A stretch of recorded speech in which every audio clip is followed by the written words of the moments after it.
Hello friends, welcome to BioTalks. ఇప్పుడు ఐసిఐసి బ్యాంక్లో ఒక రిలేషన్షిప్ మేనేజర్ ఎలా స్కామ్ చేసిళ్ళు అనే గురించి తెలుసుకుందాము. నార్మల్గా చాలామంది కస్టమర్స్ డిపాజిట్ చేస్తారు బ్యాంక్లో. సో ఆ డిపాజిట్స్ అనేది వాళ్ళు కొంచెం లాంగ్ పీరియడ్ వరకు ఉంచుకుంటారు అనమాట. కొన్ని ఫిక్స్డ్ డిపాజిట్స్ వాళ్ళు బ్రేక్ చేస్తారు అవసరం ఉన్నప్పుడు. సో అలా ఒక 15-20 ఇయర్స్ వరకు ఉన్న ఫిక్స్డ్ డిపాజిట్స్ అవి యాక్టివ్లో ఉన్నాయి, కానీ కస్టమర్స్ వచ్చి క్లెయిమ్ చేయట్లే అనమాట.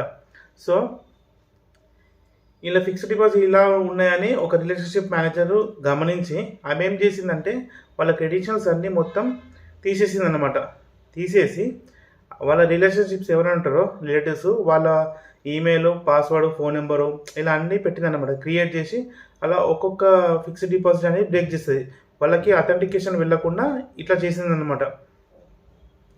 అలా చేస్తూ ఉండగా చాలా ఒక 50 to 100 crores వరకు తీసేసింది అనమాట, ఫిక్స్డ్ డిపాజిట్ బ్రేక్ చేసి అమౌంట్. సో ఈ అమౌంట్ మొత్తం ఏం చేసిందంటే స్టాక్ మార్కెట్లో పెట్టిందనమాట. స్టాక్ మార్కెట్లో పెట్టినప్పుడు ఆ అమౌంట్స్ అనేది డబుల్ అవుతాయి అన్నట్టు ఆమె ఆలోచించి మళ్ళీ రివర్స్ ఏదైతే మనకి ప్రాఫిట్ వస్తుందో ఆ ప్రాఫిట్ని మొత్తం మళ్ళీ ఫిక్స్డ్ డిపాజిట్లో పెడదామన్నట్టు ఆమె ఆలోచించి తీసేసింది అనమాట. అది మొత్తం తీసేసినాక ఒక కస్టమర్ వచ్చి ఫిక్స్డ్ డిపాజిట్ తీసుకుందామన్నట్టు వచ్చి ఐసిఐసిఐ బ్యాంక్లో అతని పే స్లిప్ ఉంటుంది కదా, డిపాజిట్ పే స్లిప్, అది చూపించారనమాట. చూపించినాక డిపాజిట్ ఆల్రెడీ యాక్టివ్ ఉందని చెప్పారనమాట. బ్రేక్ డౌన్ చేసుకుంటారా అంటే అవును చేసుకుంటామని చెప్పారు. సో డిపాజిట్ చూస్తే అక్కడ అమౌంట్ అనేది లేదు. సో ఐసిఐసిఐ బ్యాంక్కి ఆలోచన వచ్చిందనమాట, ఇది ఎవరు చేశారు, ఇది డబ్బులు లేవు అని, ఏమైనా ఇంటర్నల్గా ఎంప్లాయీస్ ఏమైనా చేశారని పోలీస్ కంప్లైంట్ ఇచ్చారు. పోలీస్ కంప్లైంట్ ఇచ్చినాక ఆ పోలీస్ ఏం చేశారు, ఎఫ్ఐఆర్ ఫైల్ చేసి ఇన్వెస్టిగేషన్ స్టార్ట్ చేసినాక ఏం తెలిసింది, మన ఇన్వెస్టిగేషన్లో రిలేషన్షిప్ మేనేజర్ అనేది ఈ స్కామ్కి గురైంది. ఆ అమౌంట్ మొత్తం ఈ స్టాక్ మార్కెట్లో పెట్టి లాస్ అయింది అన్నట్టు మనకి ఇన్వెస్టిగేషన్లో తేలింది.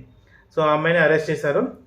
సో ఎప్పుడైనా మీరు మీ బ్యాంకింగ్లో మల్టీ ఫ్యాక్టర్ అథెంటికేషన్ని ఎనేబుల్ చేసుకోండి. అంటే పాస్వర్డ్ ఉన్నా కూడా ఫింగర్ ప్రింట్ కానీ లేకుంటే ఎక్స్ట్రా పిన్ కానీ ఇలా ఓటీపీస్ కానీ ఏం కానీ షేర్ చేయకండి, ఎలాంటి లింక్స్ కానీ ప్రెస్ చేయకండి.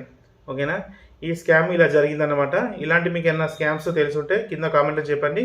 అలాగే మన వీడియోని లైక్ చేయండి, షేర్ చేయండి, అలాగే సబ్స్క్రైబ్ చేసుకోండి. Thank you for watching.